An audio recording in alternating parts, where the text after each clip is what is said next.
Hello everyone, my name is Osa and today I'm going to explain GDP to you. So first, what is GDP?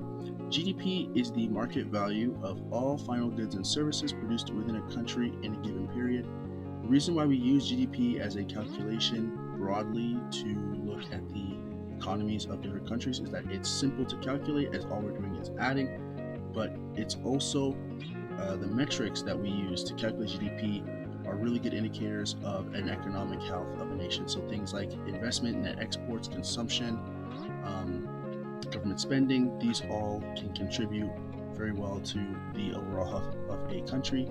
So we have two types of GDP. We have nominal GDP and real GDP. Nominal GDP looks at the GDP of a country based off of current prices and quantities of products sold, while GDP looks at base years to compare the quantities of products sold year to year by keeping prices constant. There are five main problems with GDP. GDP doesn't take into account wealth inequality. It doesn't take into account the state of the environment. It doesn't take into account social stability.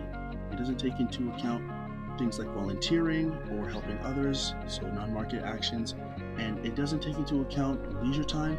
People need to have leisure time, but GDP doesn't care. In fact, if people have less leisure time and spend more time working, GDP will go up.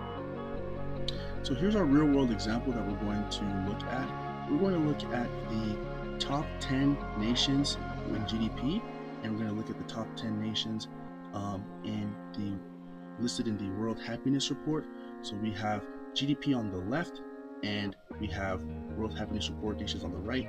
So you'll see that even though the top 10 richest nations, or at least the top 9 richest nations, the top 9 richest nations in the world, none of them are on the top 10 happiest nations in the world, apart from Canada, which ranks 10th in GDP and 9th in happiest country in the world, which is great for us, but it goes to show the discrepancy that GDP, while being a pretty good indicator of how strong a country's economy is, we all know that America, China have very strong economies.